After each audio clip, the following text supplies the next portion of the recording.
Welcome back after the break. అవిశ్వాసం drama అంతా ఆడించేసి ఇప్పుడు చక్కగా ఓదార్పు యాత్రలో బిజీ అయిపోయారు జగన్ గారు. మనం ఇక్కడి నుంచి అక్కడికి ఒక్కసారి మాట్లాడదామండి.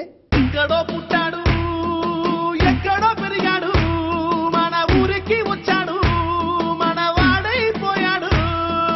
మచ్చలేని చంద్రుడు, మంచితో మండుతున్న సూర్యుడు, చెడుతో చెడుగుడాడుకుంటాడు పాపరాయుడు, పాపరాయుడు, పాపరాయుడు, పాపరాయుడు. సార్ నా మాట వినండి, నన్ను కాస్త పట్టుకోండి సార్. పాపరాయుడు. ఓ నువ్వా కిషోర్ దాస్? నేనే సార్. అదే గాని ఏమిటిలా సెటప్ మార్చావు? ఇంతకీ విషయాలంటే చెప్పు దాస్. చెప్పు, మా బాస్ అడుగుతున్నాడు చెప్పు. ఏంటి సార్, అనుకున్నది ఒకటి అయితే అయ్యింది ఒకటి. బాగా కంగు తిన్నట్టున్నారే. ఎంత మాట్లాడినావా మా బాసుని? ఏమిటి కంగు తినడా? ఇదిగో దేశ రాజకీయాల్లోనే ఒక వ్యక్తి వెనకాల ఇంతమంది వచ్చినటువంటి దాఖలాలు లేవు. మరి ఆ రోజుల్లో ఇందిరాగాంధీ కాంగ్రెస్ చీల్చినప్పుడు ఆవిడ వెనక కేవలం 11 మంది వచ్చారు. ఆ విషయాన్ని గుర్తుంచుకో. మరి ఇప్పుడే మా వాడికి ఎంత సీన్ ఉందంటే రేపు 2014లో ఎంత సీన్ ఉంటుందో నువ్వు ఆలోచన చేసుకో. ఏమనుకుంటున్నావు అసలు మా బాస్ గురించి?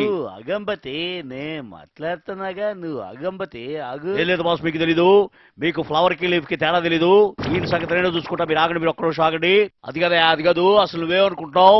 అంబతి నువ్వు అగంబతి నే మాట్లాడుతున్నాగా. చింత చచ్చిన పులుపు చావదని ఇంకా కాలు ఎగరేసుకొని తిరుగుతున్నారేంటి సార్? చూడమ్మా కిషోర్ దాస్, అసలు ఎమ్మెల్యేలనే కాపాడుకోలేని వ్యక్తి ఈ రాష్ట్రాన్ని ఎలా కాపాడుతానని నేను అడుగుతున్నాను.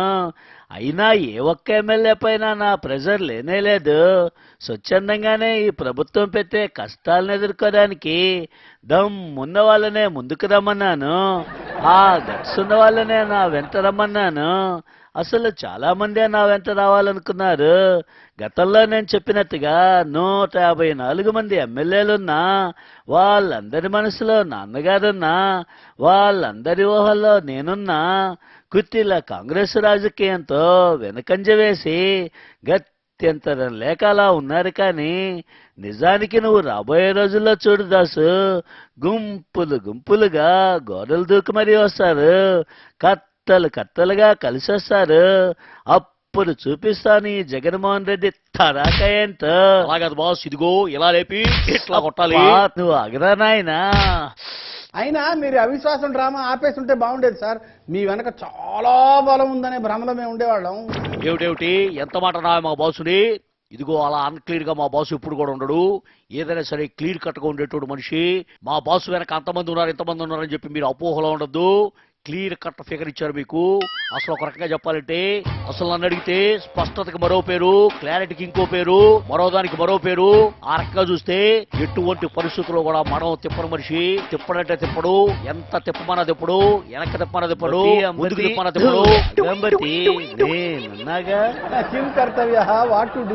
కర్తవ్యం అంటే చాలా కర్తవ్యాలు ఉన్నాయి. ఎక్కడ పడితే అక్కడ ఓదార్చాలి, ఎప్పుడు పడితే అప్పుడు ఓదార్చాలి. ఆ రకంగా ఓదారుస్తూ 2014 దాకా రాష్ట్రం అంతా ఓదార్చి అప్పుడు ఎన్నికలకు పోతాం. అప్పుడు వరకు అదే కర్తవ్యం, అదే బొంగు, అదే పోషణం. ఇది ఆపేది లేదు. ఎవరు ఎన్ని అడ్డంకులు పెట్టినా ఆపం. ఇది వాస్తవం. జగన్ గారి నుంచి ఇప్పుడు luckiest person of the millennium Chiranjeevi గారి దగ్గరికి వెళ్దాం. చిరంజీవి గారు. ఎస్ దాస్, వాళ్ళంతా ప్రభుత్వాన్ని పడగొడతానంటే నేను తొడగొట్టి నిలబెడతా అన్నాను. అదే మాట ప్రకారం ఇప్పుడు ప్రభుత్వాన్ని నిలబెట్టాను. అదేంటి సార్, ఒక్కొక్కరు గంటలు సుదీర్ఘంగా మాట్లాడుతుంటే మీరేంటి 3 ముక్కలు కూడా 3 నిమిషాలు కూడా మాట్లాడలేదు? ఎక్కడ దాసు అసెంబ్లీలో వేడివాడి చర్చల్లో ఆ వాగ్బాణాల నడుమ నాకంటూ డైలాగే లేకుండా పోయింది. అందుకే ఏం చేయాలో అర్థం కాక అలా చూస్తూ ఉండిపోయినా. అది విషయం. అయినా మీకు తెలియని విషయాన్ని ఒకటి చెబుతాను విను. అసెంబ్లీలో ఎన్ని బూతులు తెలుసా బాబా, వినాయక చూస్తా అంటే నమ్మని. ఆ పనిచేసే మైకుల్లోంచి వచ్చే మాటలు మాత్రమే మీకు వినిపిస్తాయి. పని చేయని మైకుల దగ్గర ఎన్ని బూతులు వినిపిస్తాయి. ఆ బూతులు విని నా చెవులు తుప్పొదిలిందంటే నమ్మని. అసలు మా తెలుగు ఇండస్ట్రీలోనే ఇలాంటి బూతులు ఉండవు దాసు. అబ్బా చిచ్చి వినాయక చూస్తున్నాయా? చెప్పండి సార్, చంద్రబాబు నాయుడు గారేమో వెన్నుపోటు సీఎం, కిరణ్ గారేమో సీల్డ్ కవర్ సీఎం. మరి మీరెలాంటి సీఎం అవుతారు సార్? చిచి వాళ్ళగా వీళ్ళగా నేను ఎందుకు అవుతాను? నేను మహర్జాతకుడిని, కింద నుంచి పైకొచ్చినటువంటి మనిషిని. ఆ రకంగా నేను ప్రజా బలంతో మహర్జాతగా సీఎం అవుతాను. ఆ రోజులు మనకి ఎంతో దూరంలో లేవు దాసు. సార్ పంజాబ్ రివ్యూ చూసారట కదా, ఎలా ఉంది సార్? చూశాను. ఆ సినిమా మొత్తం మీద నాకు నచ్చిన అంశం ఏమిటంటే మా వాడి గెడ్డం. అసలు ఆ గెడ్డం మా వాడికి మంచి లుక్ వచ్చిందా? మీరు చరిత్ర కనుక మీరు తిరగేసి చూస్తే గ్యాంగ్ లీడర్ లో నేను కూడా మాసిన గెడ్డంతో ఉన్నాను. ఆ సినిమా సూపర్ డూపర్ హిట్. అలాగే పంజాబ్ కూడా హిట్ అవుతుంది. అసలు మా వాడి స్టైల్ వేరే. All the best Pavan. Sir Ram Charan Upasana నిశ్చితార్థం అయిపోయింది కదా, పెళ్లి ఎప్పుడు సార్? నాకైనా లీక్ చేయండి సార్, నేను బ్రేక్ చేస్తాను. అంత ఆశొద్దమ్మా, ప్రెస్ మీట్ పెట్టి నేనే చదువుతాను, కానీ నీకు బ్రేకింగ్ న్యూస్ ఇచ్చేటువంటి ఛాన్స్ లేదు. సార్ మీరు వెళ్ళి పెళ్లి పనులు చూసుకోండి సార్.